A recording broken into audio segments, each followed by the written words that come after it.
Welcome back ناظرین. کل ایک چیف منسٹر صاحب نے ایک وضاحت مانگی ہے کہ یہ بتایا جائے کہ یہ جو سختیاں ہیں یہ کس کے حکم پر کی جا رہی ہیں، کس کے کہنے پر کی جا رہی ہیں. تو کیا آپ کو کیا لگتا ہے کہ یہ سب کچھ کس کے کہنے پر کیا جا رہا ہے؟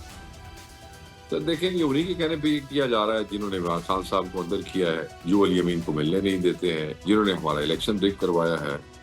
اور میں یہ سمجھتا ہوں کہ یہ بڑی خوشفہمی والی بات ہوتی ہے. اب یہ جو نچلے افسر ہوتے ہیں نا جی، یہ سانو سیدھا کہہ دیندے نے جدوں میرے تواڈے جے بندے نو کوئی رولا ہوئے اور پچھوں کوئی انسٹرکشنز آئی ہوئے کہ جی اتوں حکم آیا اتوں دے نال پھر کئی باری کو زیادہ ہوئے تے زیادہ لگدا لیندا ہوئے تے وہ کہہ بھی دیندا اتوں کتھوں آیا تے کہنے کنوے کیتا.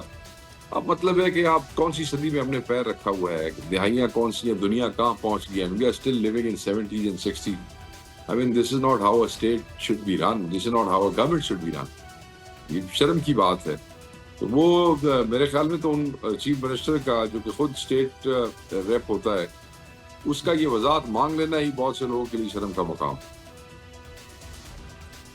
پارٹی کی جو اندرونی جو معاملات ہیں اس میں سوشل میڈیا پر بڑی تنقید کی جاتی ہے، لیکن عمران خان تو سوشل میڈیا کو ایک بڑی طاقت قرار دیتے ہیں، عوامی طاقت، اور کہتے ہیں اگر سوشل میڈیا نہ ہوتا تو جو کچھ ابھی لوگوں سے بات ہو رہی ہے وہ ممکن ہی نہیں تھی، کیونکہ جو بڑا میڈیا ہے جس کو ہم کہتے ہیں، یہ جو ٹی وی وغیرہ بڑی سکرینز ہیں، وہ تو مکمل طور پر قابو میں ہے. عمران خان صاحب بالکل ٹھیک کہتے ہیں سبھی بھائی. بات یہ ہے کہ دیکھیں نا، اب ہم نے کل کامن ویلتھ کے حوالے سے ایک پریس کانفرنس کی، بڑی امپورٹنٹ، بڑی وائبرنٹ، اخباروں نے اس کو کور نہیں کیا. تو کس نے دنیا تک پہنچایا؟ ایک ایک بچے کو پتا ہے کہ میں نے کل کیا کہا. کیسے؟ سوشل میڈیا کے تھرو. تو سوشل میڈیا جو ہے وہ ہمارے کان ہے، وہ ہماری آنکھیں ہیں، وہ ہماری زبان ہے، ہم اس کے تھرو لوگوں سے بات کرتے ہیں. تو یہ ایک میڈیم ہے جس کے تھرو چیزیں کنوے ہوتی ہیں، آگاہی دی جاتی ہے. And Khan sahab is right in seeing that. تکلیف لوگوں کو کس سے ہے؟ ایسے لوگ جو پاکستان تحریک انصاف کے ہونے کا دعویٰ کرتے ہیں، گندی غلیظ زبان استعمال کرتے ہیں، گندے غلیظ اے آئی کے امیجز بنا کے لوگوں کے خلاف منظم کیمپینز کرتے ہیں. کئی دفعہ وہ ہمارے مخالفوں کی طرف سے پیریڈ اسائنڈ ہوتی ہیں، سروسر کی طرف سے ہوتی ہیں، پیسے لیتے ہیں. کئی صرف وہ جو ہے بغض میں جو ہے وہ لگ جاتے ہیں. تو وہ جو اخلاق سے گرے ہوئے معاملات والے اکاؤنٹس ہیں جو پی ٹی آئی سے تعلق نہیں رکھتے ہیں مگر شو یہ کرتے ہیں کہ شاید وہ پی ٹی آئی کے ہیں، ان کی آپ پوری ٹائم لائن پہ دیکھیں تو سوائے پی ٹی آئی کے ذمہ داران ہوگا نا تو علاوہ کچھ بھی نہیں ہوتا. تو اگر آپ اس کو دیکھ لیں، یوزلی زیادہ گندگی کرنے والے 100 150 200 300 کے فالوور سے زیادہ نہیں ہوتے. ایسے لوگوں سے لوگ بھی تنگ ہیں، اور ہم خود ایسے گندے غلیظ زبان استعمال کرنے والے اکاؤنٹس کو کنڈیم بھی کرتے ہیں. اور ہمیں اس قسم کے اکاؤنٹس کی نہ ضرورت ہے اور نہ ان کی سپورٹ کی، اور وہ طاقت نہیں ہوتے. گندگی کبھی طاقت نہیں ہو سکتی ہے. طاقت نہیں ہاں، ہوتی. We are all open to criticism. تو جب اس پہ کوئی اچھی بات ہوتی ہے تو ہم سیاستدان ہیں، ہمیں کھل کے اس کو برداشت کرنا چاہیے. مگر جب زبان بھی گندی، اب بےہودگی، تو وہ بےہودگی کوئی کریٹیسزم نہیں ہوتا. نہیں ہوتا. ملازم کوئی بہت بہت شکریہ شیخ وقاص اکرم، آپ نے بڑی تفصیل سے گفتگو کی. اور اب ہم آگے بڑھتے ہیں. ہمارے ساتھ بہت ہی سینئر سفارتکار جناب منیر اکرم موجود ہیں، اور یونائٹڈ نیشن جنرل اسمبلی کا سیشن بھی آ رہا ہے، اور یہ بھی اطلاعات آ رہی ہیں کہ شاید پرائم منسٹر کی پریزیڈنٹ ٹرمپ سے ملاقات ہوگی، ہائی پاورڈ ایک ڈیلیگیشن ہوگا. تو پاکستان اس ساری صورتحال میں کیا دیکھ رہا ہے، امریکہ سے اس کو کیا چاہیے، اس حوالے سے ہم گفتگو کریں گے. منیر اکرم صاحب السلام علیکم. جی وعلیکم السلام جناب. بہت شکریہ سر آپ کے ٹائم کا. یہ بیان فرمائیے کہ بڑا یہ جو سیشن ہے غیر معمولی ایک ہوگا، کیونکہ دوحہ کا جو واقعہ ہوا ہے اس کے بعد وہاں پر جو کانفرنس ہوئی، پھر ایک جوائنٹ کمیونیکے بھی آیا، اور دوسرے بھی بہت سارے معاملات ہیں. تو ایک بڑا یہ امپورٹنٹ ٹائم ہے نیو یارک میں، اگرچہ یونائٹڈ نیشن کا سیشن ہے. تو اس میں شہباز شریف صاحب کی ملاقات ڈونلڈ ٹرمپ صاحب سے اپنے ڈیلیگیشن کے ہمراہ یہ باتیں چل رہی ہیں.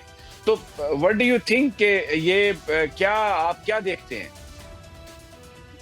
جی یہ جنرل اسمبلی کا جو اجلاس ہے، یہ کافی اہم ہوگا، کیونکہ پہلی چیز تو یہ ہے کہ یہ 80 ایونیورسری ہے، 80th اینیورسری ہے یونائٹڈ نیشنز کی. اس وقت تو کافی یہاں سربراہ بہت سارے ہوں گے.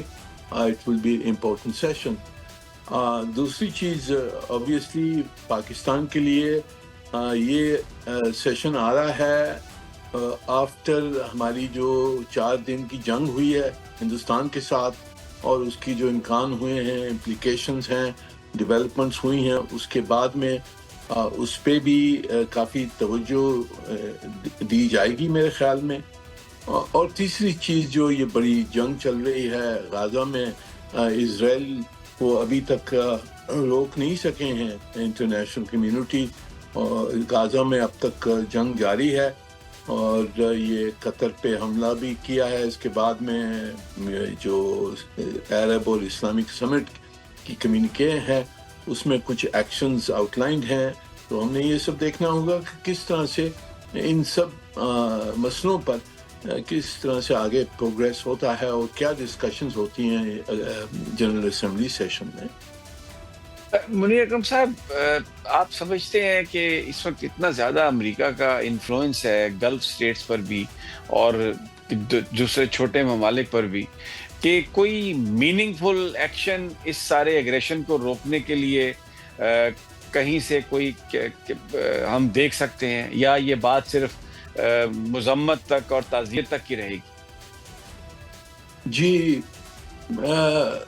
صحیح اگر فرماؤں کہ مجھے کافی مایوسی ہے کہ اب تک ایک طرف سے کوئی کانکریٹ ایکشنز نہیں لی گئی ہیں اسرائیل کے خلاف، اور دوسری طرف سے یہ نظر آ رہا ہے کہ امریکہ، جیسے سیکرٹری روبیو صاحب وہاں اسرائیل گئے تھے، تو وہاں سے بھی کچھ نظر نہیں مجھے آتا ہے کہ امریکہ اسرائیل کے اوپر دباؤ ڈالے گا یا ڈال سکتا ہے اس کو غزہ کی جنگ سے روکنے کے لیے. یہ دونوں چیزوں سے کچھ مایوسی ہے میری نظر میں. اچھا، یہ بیان فرمائیے کہ اس وقت اپیرنٹلی امریکہ کے بہت قریب اور ڈونلڈ ٹرمپ صاحب کے بڑے سٹیٹمنٹس آتے ہیں مودی کے حوالے سے، اور پھر پاکستان کی بڑی تعریف کی جاتی ہے. تو اس سے جو ایک فیلنگ ہے پاکستان میں کہ ہم شاید جو چائنا کو تھوڑا اگنور ہم نے کیا ہے، اور بہت سارے لوگ یہ اس خدشے کا اظہار کرتے ہیں کہ اس کے بڑے آگے جا کے کنسیکوینسز ہوں گے. ہاؤ ڈو یو سی دس؟ جی میرے خیال میں دیکھیں، ہم نے چین کو اگنور نہیں کیا ہے جہاں تک کہ میری سمجھ ہے. اب ہمارے پرائم منسٹر صاحب ابھی گئے تھے، ہمارے فیلڈ مارشل صاحب بھی پہلے چین کا دورہ کیا ہے، ہمارے صدر صاحب وہاں ہیں، اس وقت موجود ہیں چین میں. تو ہم نے اس وقت اب تک تو میرے خیال میں ہم نے کوئی اگنور نہیں کیا ہے چین کو، اور چین کے ساتھ جو ہمارے تعلقات ہیں وہ ابھی تک صحیح نظر آ رہے ہیں. پر یہ صحیح ہے کہ ہم نے جو تعلقات امریکہ سے بنانے ہیں، جو ہم کوشش کر رہے ہیں کہ امریکہ سے تعلقات ہمارے زیادہ اضافہ ہو، بڑھ جائیں، تجارت ہو، انویسٹمنٹ ہو، اس میں ہم نے کچھ اپنی ایک کوشش اپروچ رکھنی چاہیے. ہم نے دیکھنی چاہیے کہ جو کچھ ہم کریں امریکہ کے ساتھ، اس میں چین کی جو ریڈ لائنز ہیں اس کو ہم رسپیکٹ کریں. اور کیونکہ چین ہمارا بہت گہرا اور پرانا دوست ہے، اور ان کی جو ہمیں سپورٹ ہے. منیر اکرم صاحب، تھینک یو ویری مچ. میں آپ کو روکوں گا، میں معذرت چاہتا ہوں، میرے پاس وقت کم ہے، لیکن منیر اکرم صاحب کہہ رہے ہیں کہ چائنا کو ابھی ہم نے اگنور نہیں کیا. ناظرین، یہ تھا آج کا پروگرام. کل پھر ملاقات ہوگی اللہ نے کے بعد.